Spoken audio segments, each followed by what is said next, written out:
चक्षुरुन्मिलितं येन तस्मै श्रीगुरवे श्रीचैतन्यमनोभीष्टं स्थापितं येन भूतले स्वयं रूपकदामह्यं ददाति स्वपदान्तिकम् वन्देऽहं श्रीगुरुहं श्रीपदकमलं श्रीगुरुं वैष्णवांश क्या जब बुक ले आ गण रघुनाथान्वितं तं साद्वैतं रामदूतं परिजनसहितं कृष्णचैतन्यदेवम् श्रीराधा कृष्णपादान् सहगण ललिता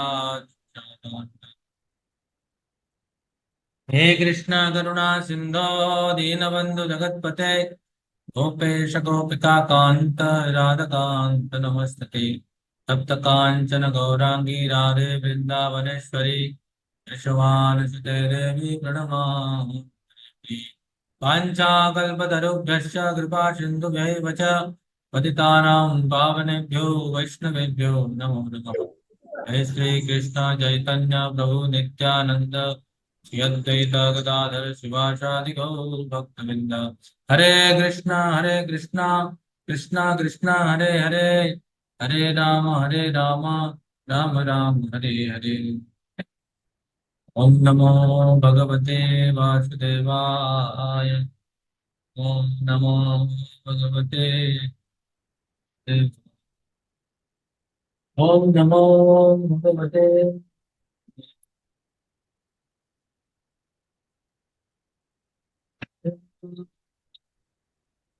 हरे। आप वो वाला शेयर करेंगे क्या पुरोहित प्रभु डॉक्यूमेंट? जी प्रभु जी।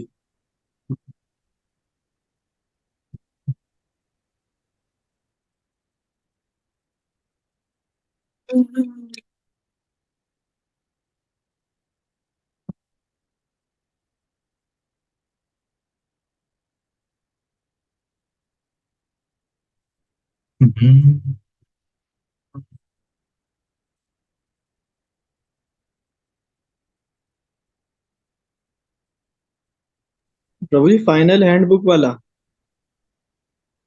इसमें चैप्टर 1 का क्वेश्चन आंसर शेयर करेंगे, क्वेश्चन केवल क्वेश्चन। प्रभु जी जो एक पीडीएफ पहले भेजा था वो वाला या जो अभी दूसरा भेजा था? हाँ दूसरा वाला था जो, वो तो पीडीएफ वाला, उसमें क्लियरिटी क्लैरिटी नहीं है, इसमें क्लैरिटी होगा देखो, ये प्रभु जी क्लियर जिसमें नहीं है वो लिखा वाला। भक्ति शास्त्री हैंडबुक वाला ये वाला ना प्रभु जी? हाँ वो वाला भेजिए। जी जी प्रभु जी।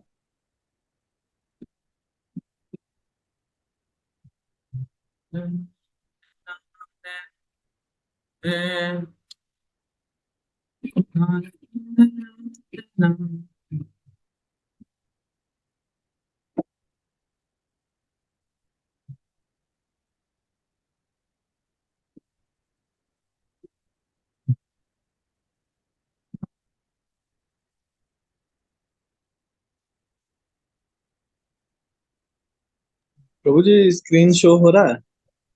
नहीं तो ओ,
प्रभु जी इसमें हो नहीं पा रहा है शेयर। हाँ मैं देख रहा हूँ, कर रहा हूँ, एक बार ट्राई करते हैं प्रभु जी लास्ट और। कर रहा हूँ, कर रहा हूँ, मैं कर रहा हूँ। क्वेश्चन तरफ आ गए। इसमें खुल नहीं रहा है मेरे इसमें। दूसरा इसमें खुला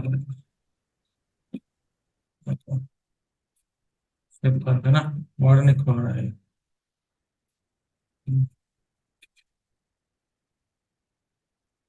हम्म।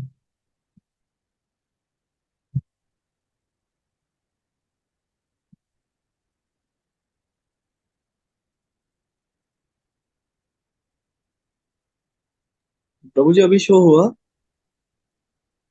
हाँ, हो गया।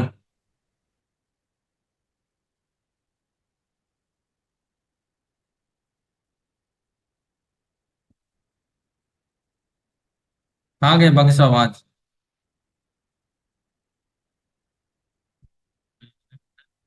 प्रभु जी यहाँ से स्टार्ट करना है। नहीं, और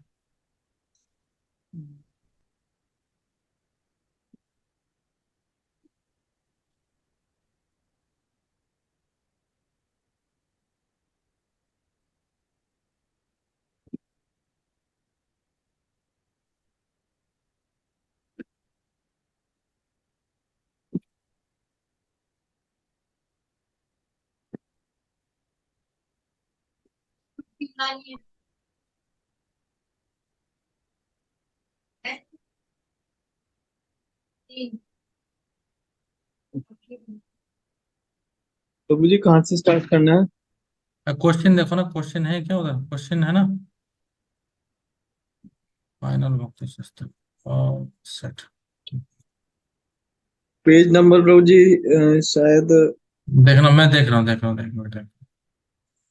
इसमें ना वर्ड में थोड़ा डिफॉल्ट है तो खोल नहीं रहा है ये।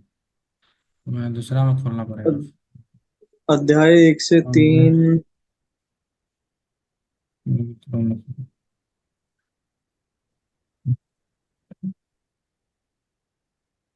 दिख रहा है? एक से 3 दिखा? हाँ जी प्रभु जी अध्याय 3 वाला ये तो आया है। ये देखो, मैं शेयर कर रहा हूँ। हाँ? आप काटो।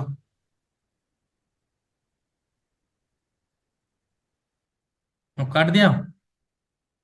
जी प्रभु जी। हम्म। हम्म। दिखा? हाँ जी प्रभु जी। यही है, इसको करना है। पढ़िए।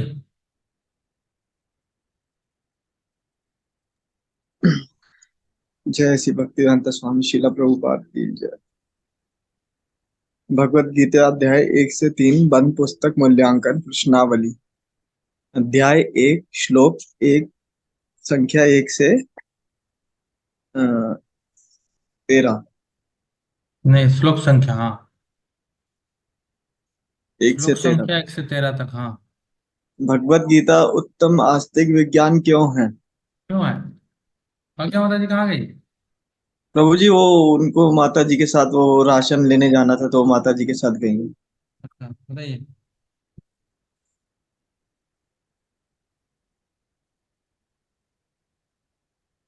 हम्म,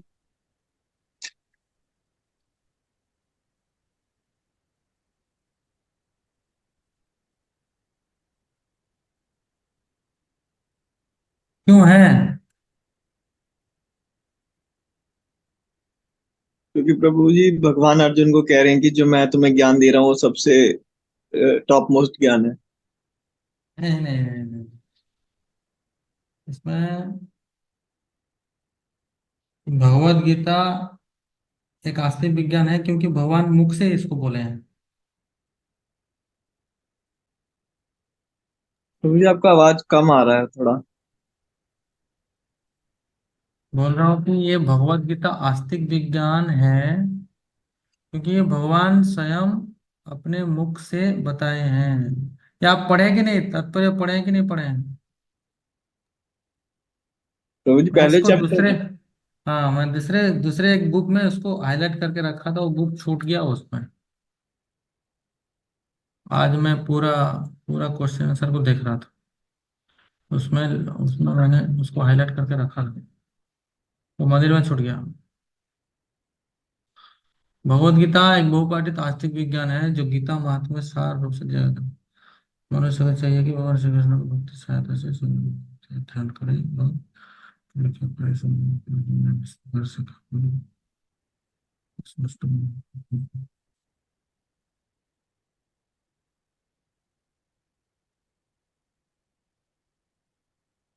प्रभु जी इसमें जो आंसर्स हैं वो ब्रीफ में लिखने हैं, हाँ, जैसे पहले करा था प्रभु जी एक बार। देखो ये पैराग्राफ का लास्ट में देखो, सब लोग के पास बुक है? सबके पास बुक है क्या, नहीं है? बुक सबके पास है तो देखिए पहला पैराग्राफ का ये पहला श्लोक का पहला पैराग्राफ के लास्ट में देखिए, यही गीता का विशिष्ट मानदंड है, स्वयं भगवान श्री कृष्ण द्वारा साक्षात उच्चारित होने के कारण यह पूर्ण आस्तिक विज्ञान है। इतना ही लिखना है, भगवत गीता उत्तम आस्तिक विज्ञान है क्योंकि भगवान स्वयं मुख से इसको उच्चारित किए हैं, इसलिए ये आस्तिक विज्ञान है। सब तात्पर्य में ही है, तात्पर्य को पढ़ेंगे तो। युद्ध के परिणाम को लेकर धृतराष्ट्र क्यों भयभीत है, बताओ।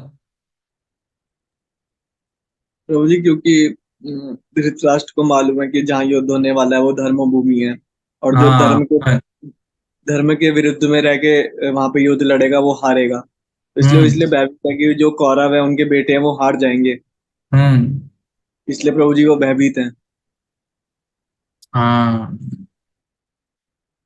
ये तो पहला तो ये है। हम्म,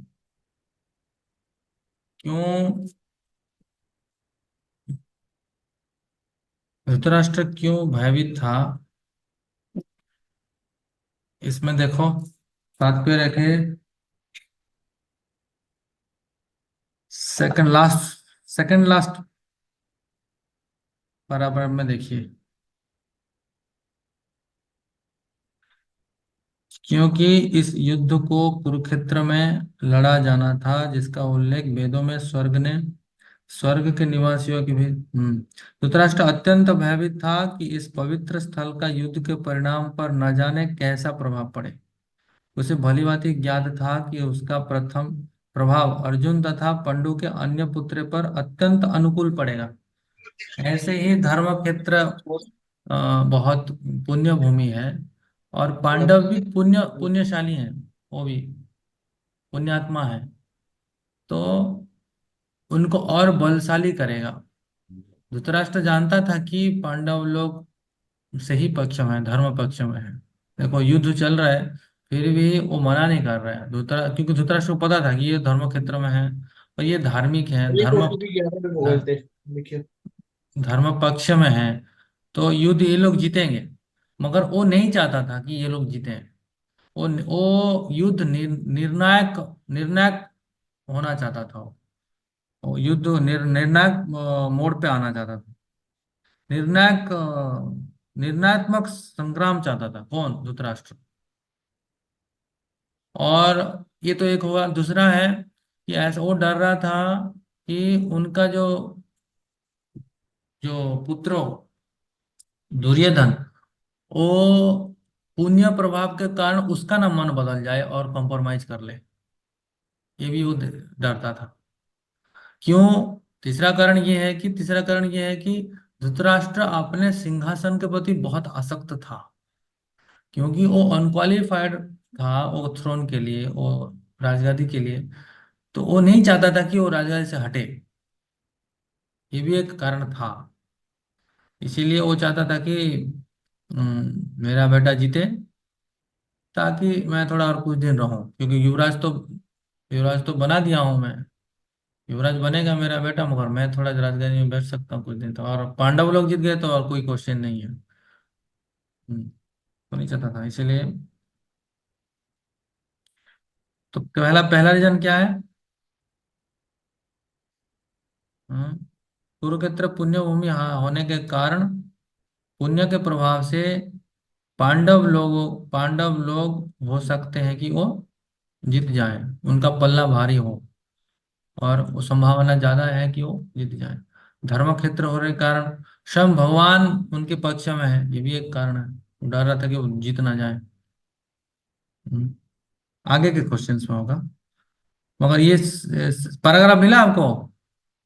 कौन कौन बुक के सामने खड़े हैं, बैठे हैं, बताइए। बुक के सामने कौन कौन बैठे हैं? अरे बुक तो खोल लो, घर में बैठे बैठे प्रभु जी कुछ इंग्लिश में भी सेम सेम पैराग्राफ में है। हाँ, इंग्लिश में भी सेम पैराग्राफ है। ठीक है प्रभु जी। पहले से खोलने का बैठो तो सही खोल के। खोल के बैठना चाहिए थोड़ा सा।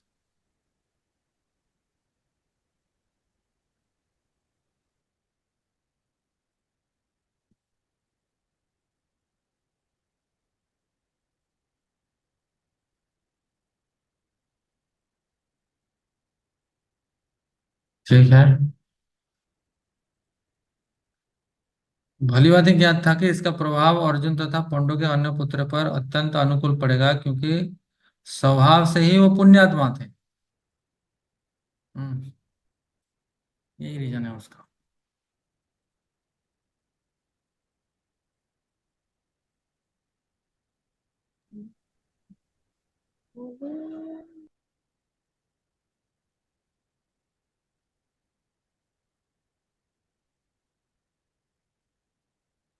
हो गया? हो गया इसका? जी प्रभु जी। हम्म। प्रभु जी पहला वाला आंसर लास्ट पैराग्राफ में और दूसरा वाला सेकंड लास्ट में ना। हाँ, 2 पॉइंट्स है इसमें। Why Dhritarashtra is doubtful and fearful about the consequences of Kurukshetra war is that he is very partial to his own sons. Okay, Dhritarashtra refers to only his own son as Kurus, which shows his specific position in relation to his nephews and Pandavas. It's also one of the causes. And Dharmakhetra Kurukshetra is sacred pillars of pilgrimages for immortal time, immemorial time of the Vedic age. भगवान उनके पक्ष में है, ये भी एक reason है। और पांडव पुण्यात्मा थे, ये भी एक रीजन है। और प्रभु जी और वो धर्म भूमि है मतलब। हाँ, और उनके उनके पुत्रों को भी ये प्रभावित कर सकता है। ये पुण्य पुण्य भूमि है, उनके पुत्रों को भी प्रभावित कर सकता है। फलस्वरूप वो भी ऐसा ना बोले कि चलो क्या युद्ध करना है आज, क्या कर सकते हैं, कंप्रोमाइज कर दें। तो कंप्रोमाइज करने से निर्णायक नहीं होगा ना, इसलिए वो डर रहता है। निर्णायक होना चाहिए, क्योंकि अगर पांडव रहेंगे तो फिर ऐसा आ सकता है कि वो लोग फिर राजगद्दी पे आ जाए। इसलिए वो निर्णय पूरा मूलत पाटन करना चाहता था, किसको, पांडव पांडव को। मत करना है। हम्म। और ये भी ये आशा करता था, धृतराष्ट्र ये भी आशा करता था कि पांडव लोग तो ऐसे ही पुण्यवंत हैं, पुण्य पुण्य पुण्यात्मा है। तो पुण्य और ज्यादा पुण्य प्रभाव के कारण, क्योंकि कुरुक्षेत्र भूमि पुण्य भूमि है, तो वो पुण्य भूमि के फल उसका उसका प्रभाव के कारण पांडव लोग के मन में भी वैराग्य आ सकता है। ये भी वो आशावादी था, वो धृतराष्ट्र ये भी आशावादी था कि भले ऐसे ही हो सकता है कि पांडव लोग ही बोल दें हमें नहीं चाहिए भाई, हम जंगल में चले जाएंगे, क्योंकि पुण्य का प्रभाव कौरव में भी पड़ सकता है, धृतराष्ट्र के मन में भी पड़ सकता है, पांडव के मन में भी पड़ सकता है। ऐसा सोच रहा था वो। It may influence his own sons, and they may be ready to compromise. And another, that he was hoping that under the influence of the this holy dham, or this pious land of Kurukshetra, Pandavas will renounce their claim and they may avoid bloodshed. It's also one of the reasons. Right, like that.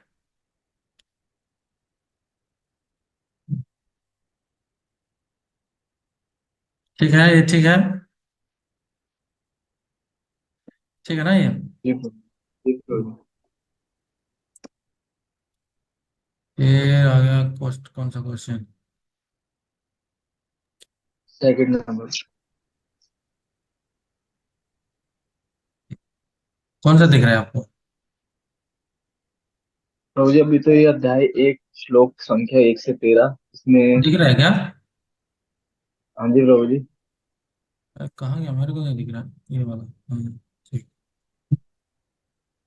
फिर द्रोणाचार्य से बात करने में दुर्योधन का उद्देश्य क्या है? बताइए।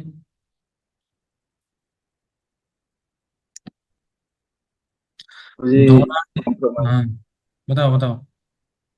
प्रभु जी कॉम्प्रोमाइज का कि मतलब युद्ध ना हो और कॉम्प्रोमाइज हो जाए। नहीं नहीं नहीं। अ, पढ़ना चाहिए। क्या पढ़ना चाहिए? तात्पर्य पढ़ना चाहिए थोड़ा अच्छे से। देखो, पश्यताम 3 नंबर श्लोक में आएगी। पश्यताम पांडुपुत्राणाम पश्यताम पांडुपुत्राणाम आचार्य महितं च मां व्यूढ़ाम द्रुपदपुत्रेण तव शिष्येण धीमता। ये जो तव शिष्येण धीमता बोला ना अर्जुन, ये धृतराष्ट्र ने जानबूझ के बोला। पहला चीज है कि धृतराष्ट्र डर गया था। किसको देख के? पांडव के सैन्य लोग को देख के डर गया था। वो आशा नहीं कर रहा था कि पांडव लोग इतना सैन्य इकट्ठा कर लेंगे। वो एक्चुअली वो आशावादी नहीं था। देख के वो डर गया। उसका डर को छुपाने के लिए वो द्रोणाचार्य के पास गया। राजनीति, वो बहुत कूटनीति क्या था ना। उसका कूटनीति का सहारा लेके द्रोणाचार्य के पास गया। और क्यों गया? कि द्रोणाचार्य को उकसाने के लिए और उसका दोष को दिखाने। क्या दोष किया द्रोणाचार्य ने? तव शिष्य धीमता। आपने द्रुपद का और द्रोणाचार्य का जमता नहीं था, शत्रु था। आपने आपका शत्रु का बेटा को आपने सैन्य प्रशिक्षण देके अस्त्र शस्त्र से विशारद बना दिए। और देखो, वही आपका शिष्य आपके सामने खड़े होके युद्ध कर रहा है। ठीक है ना? तो ये आपका दोष है, फल्ट है ये। और द्रुपद पुत्र बोला हो, क्या धृष्टद्युम्न नहीं बोला, द्रुपद पुत्र, क्योंकि द्रुपद के साथ उनका खुन्नस है ना, तो द्रुपद का याद दिला दिया ताकि वो थोड़ा गुस्सा हो जाए। He was actually raising his anger, making him angry by referring the name of whom? Drupad, because he has enmity with Drupad. That's why he's remembering that incident that happened with him uh, during his friendship. Drupad actually insulted him in his court, and he kicked him out. That's why he took his revenge also. But after that, he accepted his son as his own disciple and taught everything else, all weapons, everything. So that was a fault on the side of Dronacharya, and he's indicating that fault, that you actually made a mistake by teaching all kinds of weapons to your own enemy, who is born only to kill you. How foolish you are that you taught him everything else. And now you see the consequences of your teaching, that is just standing before you to only kill you. You got the point? वैसा बोल रहा है कि तुमको मारने के लिए खड़ा है। कैसा बुद्धू है कि उसको एक्सेप्ट कर लिया, बच्चे के हिसाब से, उसका शिष्य के हिसाब से एक्सेप्ट कर लिया, वो तो मार रहा है। ये बोलना चाहते हैं। समझ में आया? जी प्रभु। हाँ, यही है इसका। आप इंग्लिश में लिख रहे हो ना? हाँ जी प्रभु जी इंग्लिश में टिक कर रहे हैं। इंग्लिश में लिखो ना इसको। So will find this answer in तात्पर्य itself, in purport as well. purport में मिलेगा आपको ये। देखो, इंग्लिश बुक पकड़े हो ना आप? हाँ जी हाँ जी। हम्म, तो लिख सकते हैं। राजनीतिक झगड़ा था अर्जुन की पत्नी द्रौपदी के पिता राजा द्रुपद के साथ। द्रुपद ने तो पूरा स्टोरी लिखे हैं।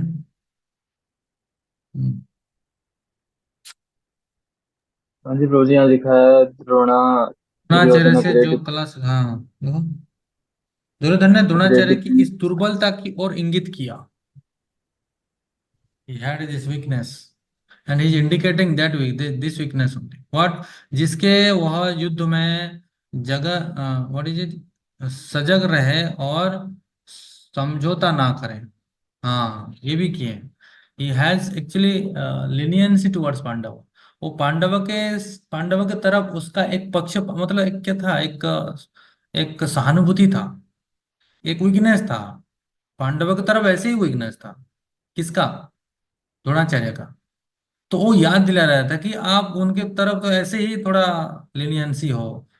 तो वो याद दिला रहा था कि ऐसा नहीं चलेगा, आपको डट के खड़े होकर उनसे युद्ध करना पड़ेगा। वो याद जी दिला ब्रो, रहा था। after having learned the art from Dronacharya, hmm. Duryodhan pointed out this mistake of Dronacharya's. हम्म। ये होगा। ठीक है ना? तो आपका भीष्म और दोनों का ही ये थोड़ा था। तो वो एक्चुअली उसका थोड़ा बोला कि उसको चुनौती दे दिया कि आपका उनके प्रति थोड़ा लेनियंसी, मतलब क्या बोलते हैं उसको? हम्म, प्रभु जी, impartiality. दुर्बलता है। दुर्बलता था है। थोड़ा जी ब्रो। पार्शियलिटी था, थोड़ा थोड़ा दुर्बल था उनके प्रति, इमोशनली थोड़ा अटैच था वो। तो वो उसको वार्निंग दे रहा है। दुर्योधन उसको वार्निंग दे रहा है, ये अगर ऐसा करेंगे तो हम युद्ध से हार जाएंगे। इसीलिए वो उसको थोड़ा उकसा रहा था। किसको? द्रोणाचार्य। तो इसलिए उनको मिलने के लिए गया। देखो, और एक चीज है, दुर्योधन राजा था। राजा होके दूसरे के पास जाने की जरूरत नहीं था। राजा दूसरे के पास क्यों जाएगा? दूसरे दूसरे लोग राजा के पास आएंगे ना। मगर राजा होते हुए भी वो द्रोणाचार्य के पास गया। ये बाह्य दृष्टि से ये दिखाता है कि वो गुरु समान मानता है उनको, मगर गुरु जैसा मानता है तो ऐसा बात करता है क्या, बताओ? गुरु को बहुत रेस्पेक्टेबल हिसाब से बात करते हैं ना, बहुत विनम्र भाव से बात करना चाहिए। मगर द्रोणाचार्य के पास जाके वो उसको बोल रहा है, वो तो तू मूर्ख है। इनडायरेक्टली बोल रहा है तू बुद्धू है। मैंने अपना शत्रु को ही सिखा दिया। तो बाह्य दृष्टि से दिख रहा है कि दुर्योधन ने बहुत विनम्र भाव से उसके किसके पास, गुरुदेव के पास जाके ये पूछ रहा है। विनम्र भाव से, अच्छा शिष्य, रेस्पेक्ट अप्रोच है उसका। और सम्मान करने गया, और सम्मान करने गया, उसको डांटने गया है उसको। एक्चुअली इसलिए बोला जाता है दुर्योधन ने मरा, केवल मरा युद्ध में इसलिए कि वो ना अपने वयोज्येष्ठ और गुरुजन को अपमान किया, इसलिए मरा वो actually। ठीक, ये होगा। ठीक है ना, समझ गया क्या क्या होगा? जी ब्रो। इस ये प्रभु जी, होगा इसमें ये कि, हाँ प्रभु बताओ। जी की वो है कि दुर्योधन वार्निंग देना चाह रहे हैं उसको, द्रोणाचार्य को, कि तूने मतलब जिसको सिखाया वो शिष्य को, वही तेरे प्रति सामने खड़ा है युद्ध लड़ने के लिए। हाँ, उनका दोष को दिखाने के लिए गया था। उसका दोष। हाँ जी प्रभु जी, तो फॉल्ट फाइंडिंग कर रहे हो। हाँ, फल पाने का रहा है। इसलिए दुर्योधन द्रोणाचार्य की भूल भूल जो त्रुटियां हैं, उसका त्रुटि को दर्शाने गया था। क्या त्रुटि था? कि उन्होंने द्रुपद का बेटा धृष्टद्युम्न को, जो कि द्रोणाचार्य को मारने के लिए ही जन्म हुआ था, उसको वो अपने शिष्य के रूप में ग्रहण करके सैन्य निरीक्षण का क्या सिखाया था, मिलिट्री ट्रेनिंग दिया था वो। हैं? और तो ये भी बताया कि अ, वो कंप्रोमाइज ना करें। किसके प्रति? पांडवों के प्रति कंप्रोमाइज ना करें। उनके प्रति दुर्बलता को त्याग दें। जो दुर्बलता के कारण वो क्या युद्ध में हार सकता है, इसीलिए उनके प्रति डट के प्रति खड़े खड़े होकर युद्ध करें, नहीं तो हम हार जाएंगे। ये बताने के लिए गया था वो किसके, द्रोणाचार्य के पास। समझ में आया? आप लोग भी जी इसमें चर्चा में भाग ले सकते हैं, जिसको बोलना है बोल सकते हैं। कौरवों तथा पांडव की ओर से चार चार शक्तिशाली योद्धाओं के नाम बताए। कौन बताएंगे? आप में से कोई बताएंगे क्या? बताना चाहिए। कोई बताना चाहते हैं? जी प्रभु जी। हाँ? कौन बताना चाहते, बताइए। प्रभु जी, पांडव में तो वो चार पांडव हो गए। चार पांडवों को छोड़ के बताओ। प्रभु जी, उत- अ, युद्धमन्यु, हम्म। क्या? और प्रभु जी बुक देखो ना, बुक 4 नंबर श्लोक में लिखा है। जी युधामन्यु, चार नंबर। विराट, द्रुपद, हो गया 3। हाँ जी ये देखो, दामन्यु विराट और द्रुपद, और एक क्या है, धृष्टकेतु लिख दो, हो गया। और कौरव का देखो, कौरव कौरव में का से द्रोणाचार्य, भीष्म, कर्ण, कृपाचार्य, अश्वत्थामा, सब है, विकर्ण है, कितना लिखना है लिखो। ठीक है, समझ में आया। हाँ जी प्रभु जी। आज एक गूगल फॉर्म, नहीं तो कुछ ऐसा एक भेजो, जो जो लोग क्वेश्चन आंसर लिखना चाहते हैं, ठीक है ना, मैंने तो बता दिया। इसको लिखना चाहिए, घर में थोड़ा परिश्रम करो ना, थोड़ा लिखो, अच्छा है ना, भगवान बहुत खुश होंगे। इस आमुख विभाग का निष्कर्ष एक वाक्य में लिखें। बताओ, ये 1 से लेकर 13 श्लोक में क्या क्या इसका, ये क्या है, उसका सारांश क्या है, क्या बताया इसमें। ये बताया है, ये ये दुर्योधन का कूटनीति, अ, कूटनीति कूटनीति को दर्शाता है। क्योंकि कूटनीति को अपना के क्या किया, अपने जो भय को छुपाने के लिए वो कूटनीति का सहारा लेके द्रोणाचार्य के पास जाके क्या किया, उनको भी उनका दोस्त को भी वो दिखाया, और उनको ही इंसाइटेड हिज एंगर, उनका एंगर को भी वो जगाया, कि उनका फॉल्ट फाइंडिंग करके। So it reveals his diplomacy and inner fear by indicating Drona's mistake. वो लिख सकते हो, ठीक है ना। जी प्रभु जी। ये 2 नंबर से 11 तक यही बताता है कि द्रोणाचार्य अपने भय को छुपाने के लिए कूटनीति का सहारा लेके और द्रोणाचार्य के पास जाके वो क्या, उसका अ, उसका जो मिस्टेक है उसको वो दिखाया था, ताकि वो पांडवों के प्रति अ, दुर्बलता भाव नहीं रख के डट से क्या युद्ध में क्या करे, युद्ध करे, यही बताना चाहता था, उसमें ये बताया है। हम्म, इसीलिए हिमांशु सरस्वती के name of great heroes equal to Bhima and Arjun later on in 4 number verses. तो ये है, हो गया, ये हो गया। हाँ जी प्रभु जी। हम्म, ये सेक्शन का ये है। फिर आ गया भाई। इसमें श्लोक संख्या 14 से 27। तो दोनों पक्षों में शंख बजाने का महत्व बताइए। हम्म पहला शंख कौन बजाया, बताओ, पहला शंख कौन बजाया। वही भगवान।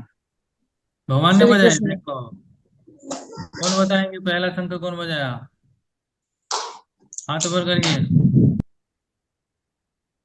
हैं, सब सब खाना बना रहे हैं क्या। चलिए, सब माता जी लोग खाना बना रहे हैं।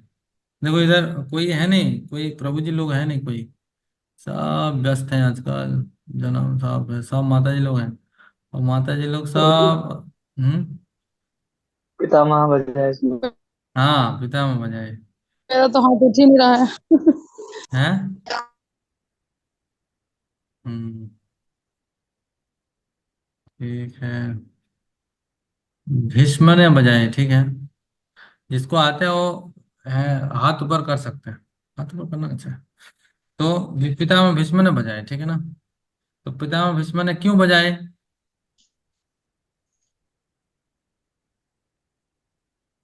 हम्म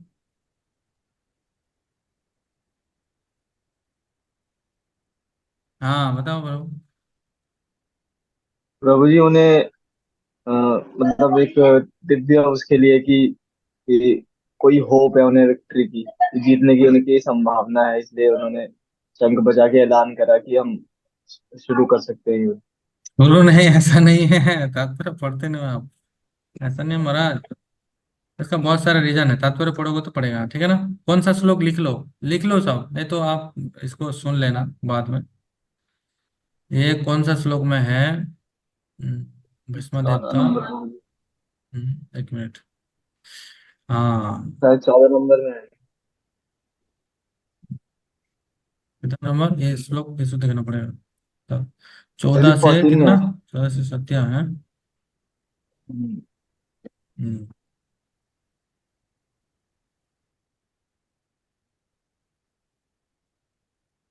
ये 12 नंबर में है, ठीक है ना। तस्य संजनयनो हर्षं कुरु वृद्ध पितामह सिंहनादम विनोदश्च शंखम दम्योपता। इसमें है, इसमें दो रीजन है। कितना रीजन है? 5 रीजन है, ठीक है ना। क्यों पितामह भीष्म ने शंख बजाया, इसका 5 रीजन है। एक है कि दुर्योधन उनका पोता था ना, तो पोता बहुत भयभीत हो गया था, तो उनको, उनके प्रति ऐसे ही एक दया भाव है, कंपाशन है। He blown out the council out of natural compassion because he was its grandson। ये तो एक है दुर्योधन, उनके प्रति एक दया भाव है, इसलिए उनका जो भय को निराकरण करने के लिए, भय मत कर, मैं हूँ, चिंता मत कर, ये एश्योरेंस देने के लिए उसको आश्वासना दे रहे हैं कि कुछ नहीं होने वाला है, जीतोगे कि नहीं जीतोगे कोई बात नहीं, मगर मैं हूँ। और उसको चीयर करने के लिए, मतलब खुशी प्रदान करने के लिए उन्होंने दुर्योधन का हृदय को खुशी प्रदान जैसे हो थोड़ा। हिंदी स्पष्ट मेरा नहीं है, ये है ना, हिंदी में अच्छे से बोल नहीं पा रहा हूँ। तो चीयर दी क्या, fearful heart of Duryodhan. Duryodhan बहुत भयभीत था, तो भय को दूर करने के लिए क्या, भीष्म देव ने क्या बन क्या क्या शंखनाद किया, ठीक है। और वैसे भी क्या बोलते हैं इधर, सिंहनादम लिखा है ना, तो भीष्मदेव सिंह की तरह है। जैसे सिंह जैसे दहाड़ता है, ऐसे hmm, Bhishmadev was befitting like a lion. वो लायन है, लायन की तरह वो क्या किए, शंख को नाद किए। और उनके लिए ये सही है, एक सिंह जैसे दहाड़ता है, वैसे भीष्मदेव ने शंखनाद करके वो बताना चाहते हैं कि हम befitting his position as a lion, उनका पोजीशन को प्रमाणित करना चाहते हैं। हम्म, और क्या है कि वो जानते थे कि, मैं आपको बताया ना, जो भीष्म का जो पोजीशन है बहुत मतलब वो जानते थे कि भगवान धर्म के पक्ष में है, मैं अधर्म के पक्ष में हूँ, मगर वो प्रतिज्ञा लिए थे। क्या प्रतिज्ञा लिए थे? कि मैं कुरु वंश का जो सिंहासन है उसका रक्षा करूंगा। वो केवल प्रतिज्ञा को पूरा करने के लिए अधर्म के पक्ष में ही युद्ध करने के लिए झिझक नहीं, वो झिझक नहीं, उसके उसके लिए कोई, उनको कोई ये नहीं हुआ मन में कोई। ये जानते हुए कि अधर्म पक्ष में है, ये जानते हुए कि धर्म पक्ष में स्वयं कृष्ण है, ये भी जानते थे। ये भी जानते हुए कि धर्म का विजय होगा, जहां पे यस्य पार्थ धनुर्धरम, जहां पे स्वयं पार्थ धनुर्धर है और कृष्ण है, वहां पे विजय भूति सब कुछ है, ऐश्वर्य सब कुछ है, वो जानते हैं। फिर भी वो अधर्म के पक्ष में युद्ध करते थे, क्यों? टू एश्योर दैट वो अपने कर्तव्य को करेंगे चाहे कितना भी कष्ट हो जाए, अपने कर्तव्य को निभाएंगे चाहे कितने भी कष्ट हो जाए, चाहे प्राण भी जाना जाए तो जाए, मगर वो अपना कर्तव्य को करेंगे। द्रोणाचार्य का जो भीष्मदेव का कैरेक्टर बहुत महान है। और क्या?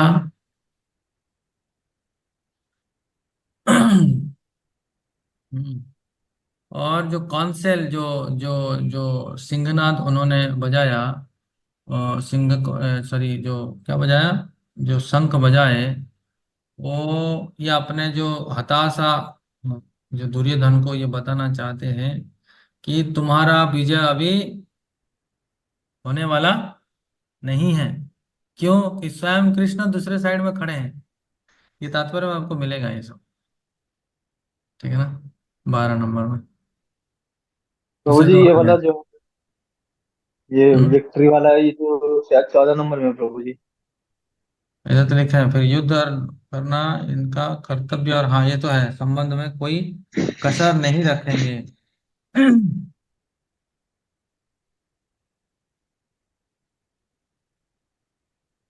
दुर्योधन मनोभाव जाने गए प्रति अपनी स्वाभाविक, हाँ ये तो है, उन्होंने प्रसन्न अत्यंत से बनाया।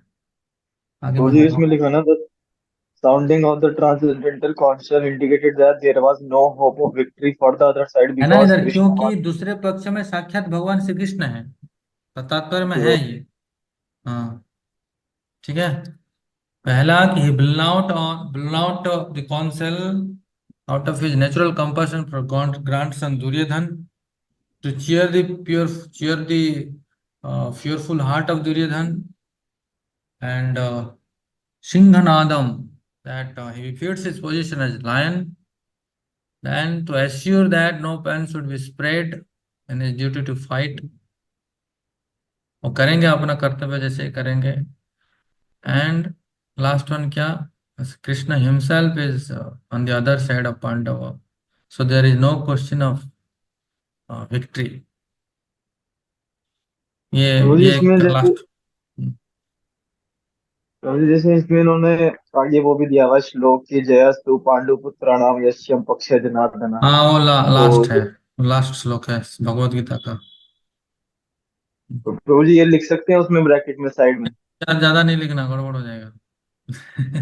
रेफरेंस दे, रेफरेंस दे सकते हैं, मगर हमारे जो पहले टीचर थे वो बोलते थे कि रेफरेंस देना चाहिए। ये 2-2 मार्क का है, 2-2 मार्क का है। आप जहाँ पे 3 मार्क 4 मार्क का होगा तो आप लिख सकते हो उसको। Depends on the mark distribution, you can refer few versus also. जैसे कभी एक वर्ष में बता रहे थे कि वर्णाश्रम धर्म का,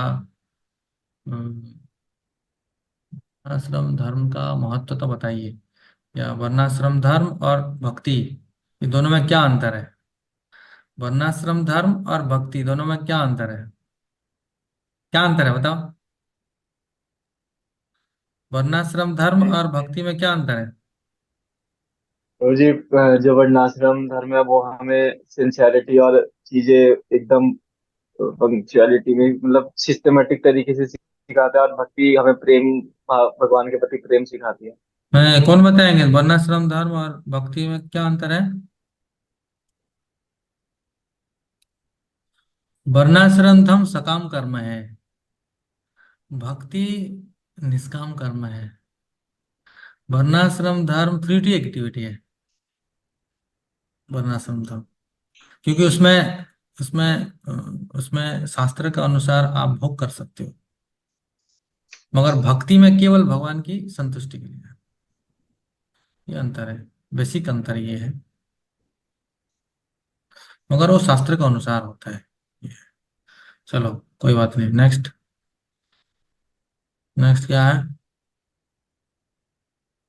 नेक्स्ट दोनों पक्षों में गया, पांडवों की विजय की, हाँ फिर ये तो भीष्मदेव का कौंसल गया। फिर अर्जुन कृष्ण ने बजाए ना, कृष्ण ने बजाए, कृष्ण ने क्यों बजाए? कृष्ण ने बजाए, देखो संकष्ट कृष्ण का, देखो कृष्ण ने बजाए पंचजन्यम, इसलिए बजाए।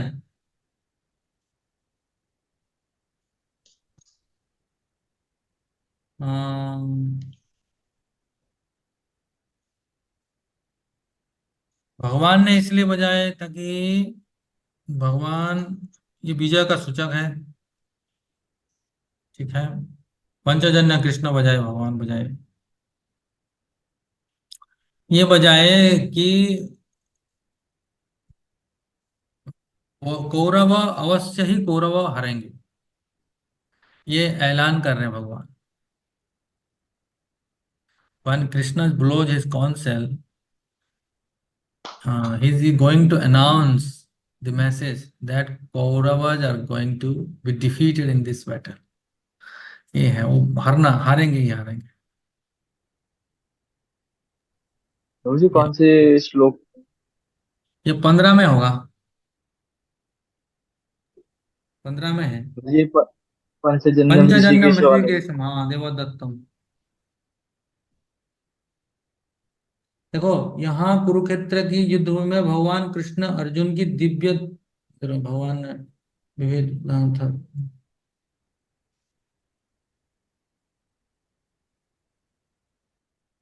देखो इधर लिखा है, अतः पांडवों की पक्ष से, लास्ट में देखो, तात्पर्य के लास्ट में, अतः हाँ जी प्रभु पांडवों जी की मेरे को। पक्ष से श्री कृष्ण इत्यादि विभिन्न व्यक्ति द्वारा विशेष प्रकार के शंख का बजाया जाना युद्ध करने वाले सैनिकों के लिए अत्यंत प्रेरणाप्रद था। विपक्ष के ऐसा कुछ ना था तो परम निर्देशक भगवान श्री कृष्ण थे ही, भाग्य की देवी श्री थे, अतः युद्ध में उनकी पराजय पूर्व निश्चित थी। शंखों की ध्वनि मानो यही यही संदेश दे रही थी, उनका जय होगा और उनका पराजय होगा, ये भी चल रहा था। आग भी और भी है, और भी वहां पे है कि उनका सब विदीर्ण हो गया था, उनका हृदय विदीर्ण हो गया, ऐसा भी तात्पर्य में प्रभुपाद जी लिखते हैं। हम्म, तो इतना ही लिख सकते हो। बाद में नेक्स्ट क्वेश्चन।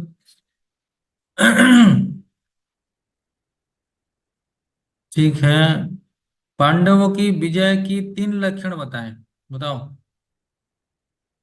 पांडवों की विजय की 9 लक्षण है, कितना लक्षण है? प्रभु जी 3 9। लिख सकते हो मगर उसका कितना है? 9 है।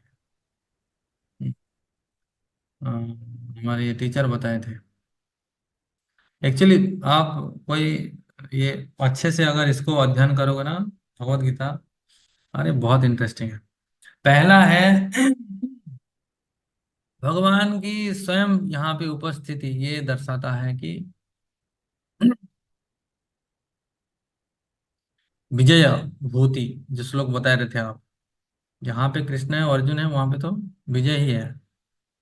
ठीक है, यस्य तु पांडुपुत्राणाम, जो श्लोक बताया आपने वही है।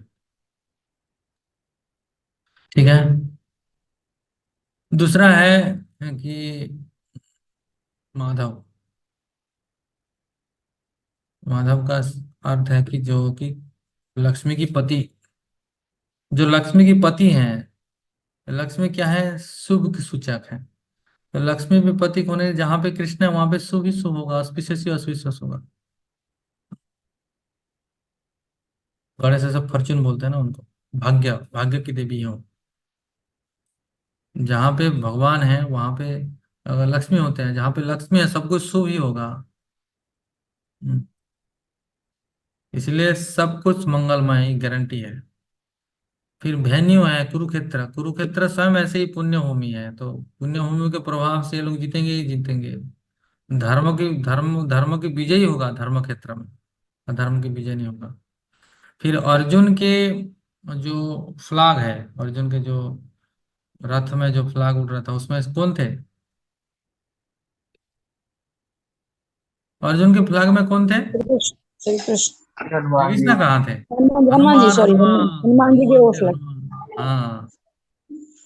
इन्हें रहते थे यार हनुमान जी ने, हनुमान जी रहना मतलब विजय का सूचक है। और जो जो कौनसेल है, जो क्या बोलते हैं इसको, शंख है, वो शंख किसका सिंबल है? विष्णु का प्रतीक है वो। और विष्णु का प्रतीक मतलब विजय का प्रतीक। जो शंख है वो विजय का प्रतीक है, दिव्य शंख हो भी, दिव्य शंख भी एक विजय का प्रतीक है, ये लिखा है दिव्य शंख बोले। बाकी लोग प्रभा जी लिखते हैं बाकी का सब ऑर्डिनरी शंख है, मगर कृष्ण अर्जुन जो बजाय सब दिव्य शंख है। दिव्य शंख मतलब दिव्य प्रभाव होगा ना उसका। भीष्म का जो शंख था वो तो दुर्योधन को संतुष्ट करने के लिए था। और अग्निदेव ने अर्जुन को एक रथ दिए थे, और रथ जिस दिशा में जाएगा वो विजय होगा।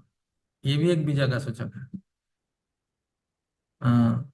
और 19 नंबर वर्ष में देखोगे, 19 नंबर, 19 नंबर, 19 नंबर वर्ष में, 19वां वर्ष में ये लिखा गया है।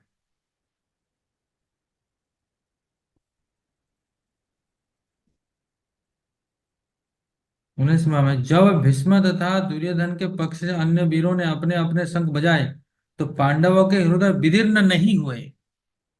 इनको कोई फर्क नहीं पड़ा जब भीष्म देव ने बजाए, ये सब बजाए। ऐसी घटना को वर्णन नहीं मिलता, किंतु इस विशिष्ट श्लोक में कहा गया है कि पांडव पक्ष के शंखनाद से धृतराष्ट्र के पुत्र के हृदय विदीर्ण हो गए। ये भी एक उसका सिम्टम है कि ये लोग हारने वाले हैं। सघोषो धृतराष्ट्रान हृदयानि विदारयान विदारयात। धृतराष्ट्राणाम धृतराष्ट्राणाम हृदयानि विदारयत। नभश्च पृथ्वीं चैव तुमुलो व्यनुनादुरयम्। ये तुमुल नाद जब हुआ तो इनको, इनका हृदय सब विदीर्ण हो गया। ये भी इसका सूचक है। ठीक है ना। ये है आपका क्या हो गया। ये दूसरा दूसरा नंबर। हाँ, फिर क्या लिखे हैं, श्लोक 31 है क्या ये? जी 15। 15, श्लोक श्लोक 15 15 तथा 26। हाँ जी प्रभु जी, 24 में कृष्ण हाँ, को ऋषिकेश ऋषिकेश शब्द से संबोधित करने में महत्व पर चर्चा करें। है देखो, ये 17 है कि कितना है, 17, 15, हाँ जी प्रभु जी 15। 15 है। 15 में देखो क्या लिखा है, ऋषिकेश लिखा है ना इधर। ऋषिकेश, ऋषिकेश मतलब क्या है? ऋषिकेश मतलब जो इंद्रिया के स्वामी है। इंद्रियों। हम्म। इस श्लोक में भगवान कृष्ण को ऋषिकेश कहा गया क्योंकि वही समस्त इंद्रियों के स्वामी हैं। सारे जीव उनके भिन्नांश हैं, अतः जीवों की इंद्रियों भी उनकी इंद्रियों के अंश हैं। नहीं, इतना नहीं लिखना है, कम ही लिखना है।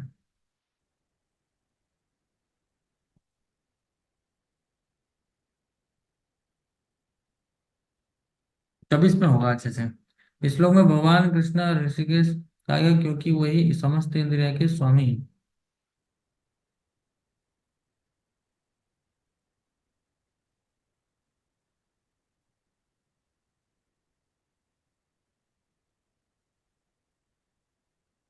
जी प्रभु जी 24 में दे रखा है, हम्म। ऋषिकेश और डायरेक्टर ऑफ साइंसेज। हाँ, 26 में देखो, 26 में क्या है? प्रभु जी उसमें गुड़ाकेश और ऋषिकेश के बारे में बताया गया है। हाँ, पढ़ो, ऋषिकेश कहाँ पे है? प्रभु जी 24 में परपट में लास्ट की 5 लाइनों में। अरे पढ़ो महाराज। प्रभु जी पढ़े। As Rishikesh or the director of the senses and mind. English में पढ़ो।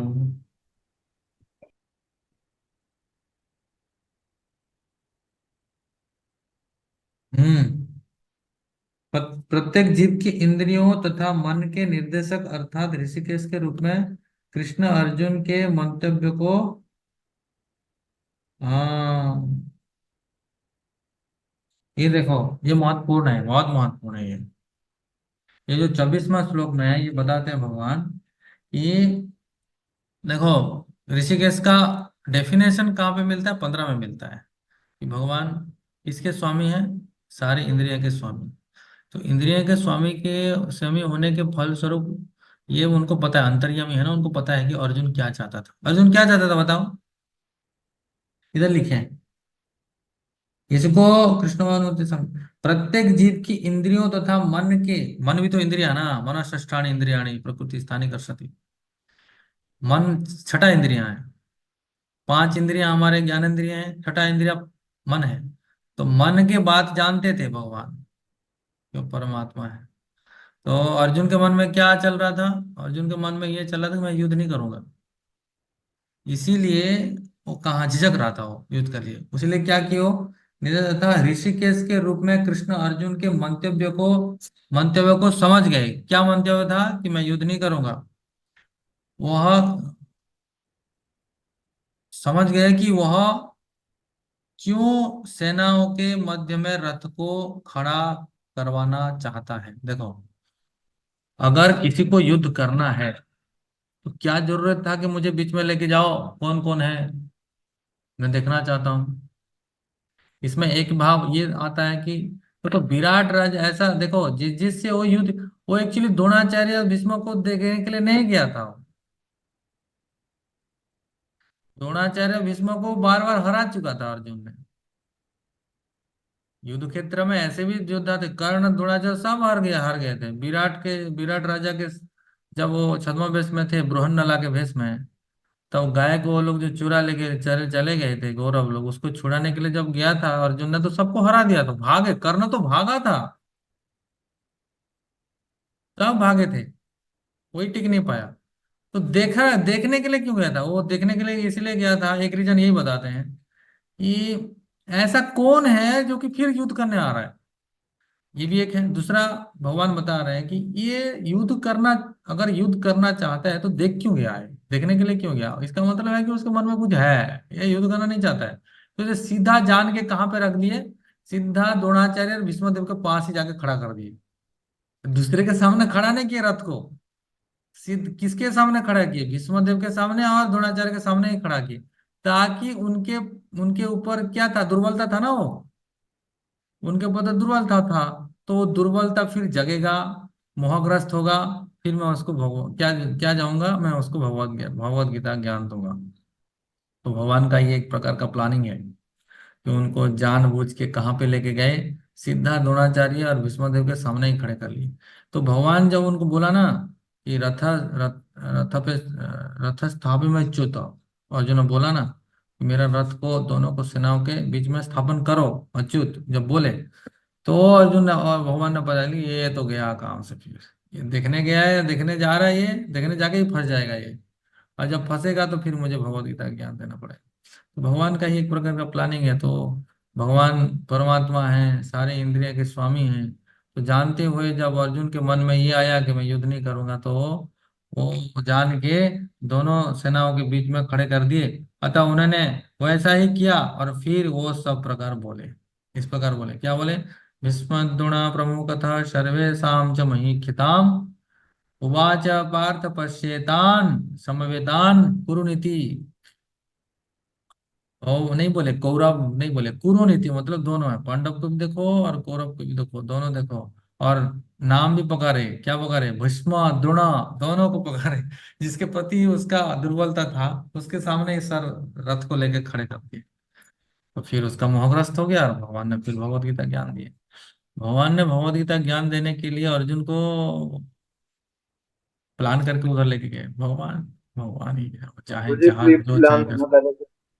हाँ, वो सेटिंग द सीन में आता है ना, एक सेटिंग द सीन होता है ना, उन्होंने ही वो प्लॉट को, कोई भी जो कहानी होता है उसमें एक प्लॉट होता है, तो उसमें भगवान प्लॉट डाले ये वाला, ये प्लॉटिंग की हो, ठीक है ना।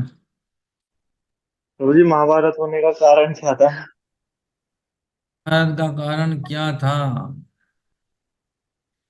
महाभारत का कारण धृतराष्ट्र ही था।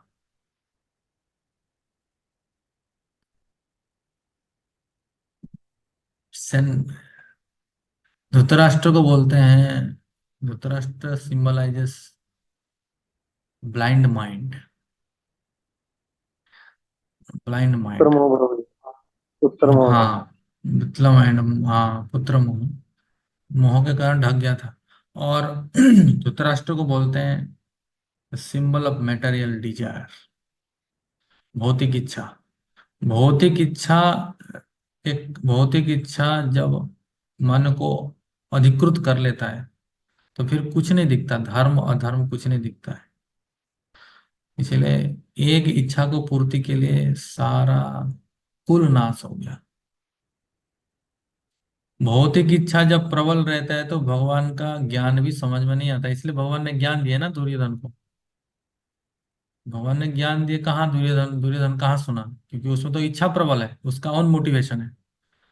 So when he saw that my material desire is going to be shattered, and then he ordered all these, soldiers, his friends, Karna, everybody else to mm, make Krishna imprisoned. वो कृष्णा को बंदी बनाना चाहते थे. जब हमारा इंद्रिय तृप्ति में बाधा होता है तो हम भगवान को भी नहीं छोड़ते. इसका सिंबल यही है, इसका इसका कारण ही, इसका यही अर्थ है. तो भगवान ने और दुर्योधन को समझाने गए थे, क्योंकि वो मद्द था ना, अपने इच्छा में, अपने भौतिक इच्छा में इतना मद्द था कि भगवान उसको जो बोलना चाहते वो भी समझने के लिए तो रेडी नहीं था. तो जब तक हमारे मन में भौतिक इच्छा है तब तक भगवत गीता को समझ नहीं पाएंगे, इसका अर्थ यही है. इसीलिए सतोगुणी व्यक्ति ही भगवत गीता को समझ सकता है. हाँ माता जी बताइए. हरे कृष्णा प्रभु जी। हाँ जी. अब लेकिन द्रौपदी जी का भी मतलब उनके कारण भी हुआ था क्या महाभारत? द्रौपदी का कारण हुआ था. द्रौपदी का कारण हुआ था. द्रौपदी का कारण भी तो धृतराष्ट्र ही था ना माता जी. जी। असेंबली ने अगर धृतराष्ट्र मना कर देता तो नहीं होता. बताते हैं धृतराष्ट्र के कारण, देखो ये तो आपने ये वाला बोल दिया कि रामायण भी हुआ था सीता जी के कारण, और महाभारत हुआ था द्रौपदी के कारण. तो हमने एक, जब हम हमारे जब कोर्स में एक था टेरिबल ब्यूटी बोल के एक पोएम था, विलियम वाट्स नहीं, डब्ल्यू बी येट्स का. तो उसमें उसका पोएम का शीर्षक था टेरिबल ब्यूटी. टेरिबल ब्यूटी मतलब what ever that is beautiful is very terrible. जो जो भी सुंदरता है वो बहुत भयानक है. तो वहां पे जैसे जैसे कि देखो, सुंदरता के कारण रावण ने दुराचारी बना, उसका जीवन गया, महाभारत युद्ध हुआ.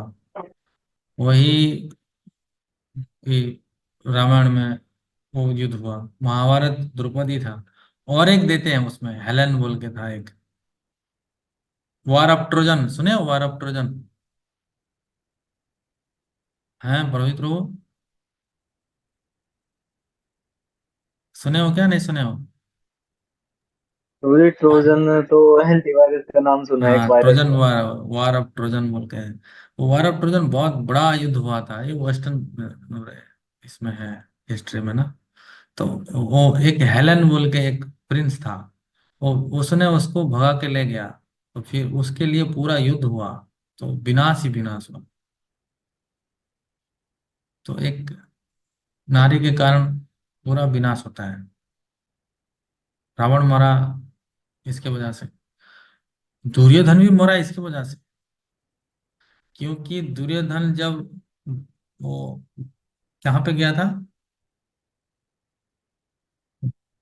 वो जो उनके, अरे क्या था वो, रजी माता जी कहाँ गया था वो? हाँ वो उनका महल बना बारण, था। हाँ महल कहाँ पे था? हाँ, मैं उसका नाम भूल रही हूँ प्रभु जी। बारुणीवंत क्या? नहीं ब्रो जी, वो इंद्र इंद्रप्रस्थ, हाँ इंद्रप्रस्थ था. इंद्रप्रस्थ। हाँ जी इंद्रप्रस्थ प्रभु में जी, गया जब था. वो पांडव लोग जब चले गए थे महल से, तो फिर वो विश्वकर्मा जी आए थे, तो उन्होंने फिर महल उन्हें दिया था। हंस दिया था बोलो, अरे अंधे का बेटा देख नहीं रहा है उसको, देखो पानी में कूद गया वो. हाँ जी। ऐसा हाँ जी बोला प्रभु जी, वो. हाँ वो ऐसे इंद्रप्रस्थ ऐसा था, कमेंट कर दिया इंद्रप्रस्थ। द्रौपदी, द्रौपदी रानी ऐसे कमेंट कर दिया. तो युधिष्ठिर महाराज बोले अरे चुप, ऐसा मत बोल. बोले कृष्ण बोला अरे कुछ नहीं ठीक है चलता है, ऐसा बोल दिया वो कृष्ण. कृष्ण जानते थे, कृष्ण मना नहीं किया, कृष्ण खड़े थे उधर. कृष्ण ने कुछ नहीं बोले, अरे चलता है कोई बात नहीं. तो जानते थे ना ऐसा होने वाला है. तो दुर्योधन को पूरा लग गया, देख लूंगा मैं तुझे, ऐसा बोल. आजकल फिल्म में जैसा होता है ना वो सेम है, नेगेटिव, पूरा विलियन था वो. तो देख लूंगा मैं. तो फिर ऐसा बदला लिया वो. ईगो हर्ट हो गया था वो, हम्म. कंधे का चलो पत्थर एनीवे मारा। anyway, हो गया.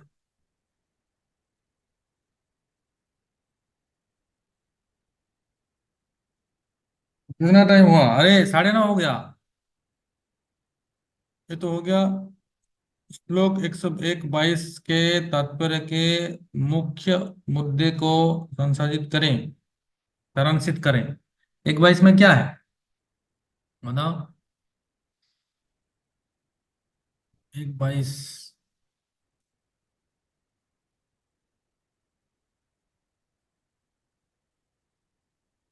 तो ये बाईस में मिक्स क्या हैं, है? दोनों 21 जॉइंट है, 21 और 22 दोनों। हम्म। हम्म। मया सहोदव्यम अस्मि रण समुद्यमे।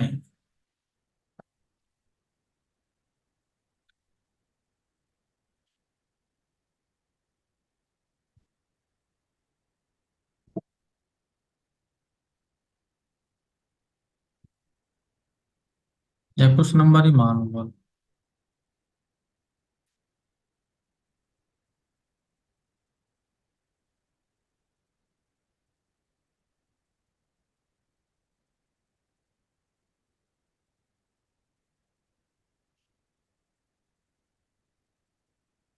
युद्ध की अभिलाषा रखने वाले को और शस्त्र की इस महान परीक्षा में जिसमें मुझे संघर्ष करना है उन्हें देख सको। वो संन्यालीकरण कर रहे हैं ना अर्जुन ने। फिर मैं शौर्य से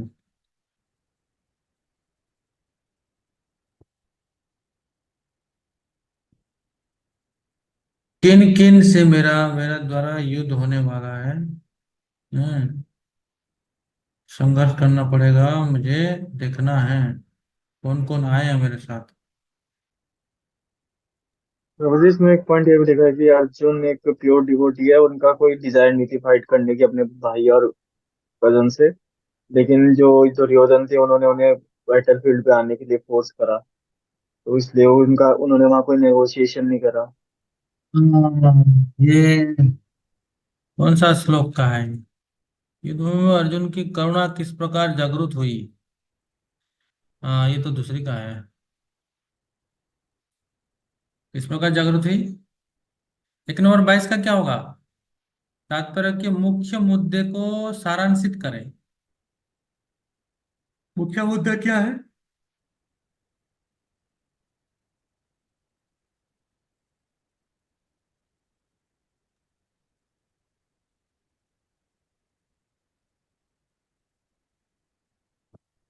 हाँ।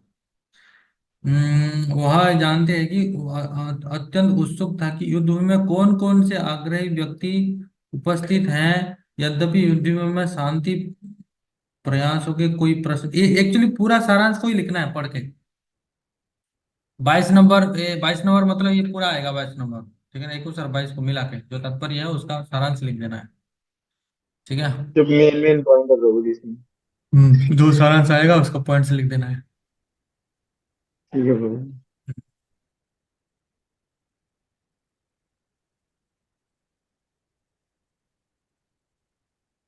और क्या है? युद्ध भूमि में अर्जुन की करुणा किस प्रकार जागृत हुई?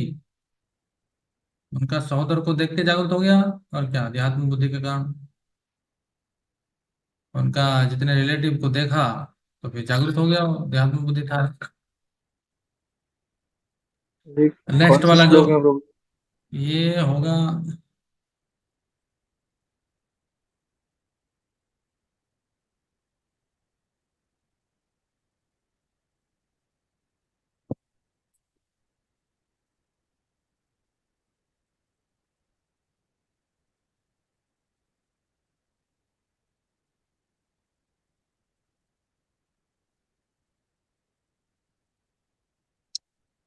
हम्म, ये 27 नंबर में देखो। जब कुंतीपुत्र अर्जुन ने मित्रों तथा संबंधियों को इन विभिन्न श्रेणियों को देखा तो वह करुणा से अभिभूत हो गया और इस प्रकार बोला। फिर नेक्स्ट नंबर श्लोक में अर्जुन के भ्रमित होने का मूल कारण स्पष्ट कीजिए। ये थोड़ा एक्सप्लेन करके करना। वो जो आप बोल रहे थे शुद्ध भक्त का तो कोई ऐसे अभिलाषा नहीं रहता है, मगर फिर क्या?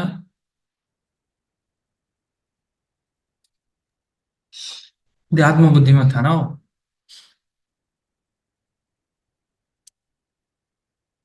कल करते हैं, ठीक है ना, आज समय हो गया। जी प्रभु भाई। जी, प्रभु जी वो रिकॉर्डिंग भेज दीजिएगा, हम अपलोड कर। हाँ, ये वाला अपलोड करना है प्रभु जी। अपलोड करना चाहिए क्या इसको? प्रभु जी इसमें Q&A करके लिख सकते हैं। हाँ ठीक, लिख सकते हैं। हाँ, थंबनेल में क्या डालें प्रभु जी? हाँ, question answer of Bhagavad Gita chapter 1। Chapter 1 Q&A session डाल सकते हैं। हाँ हाँ, ऐसा लिख सकते हैं। ठीक है प्रभु। ठीक है। हरे कृष्ण प्रभु जी, धन्यवाद। इसका, अरे इसका ये नहीं दिखा रहा है। हाँ, रिकॉर्डिंग है।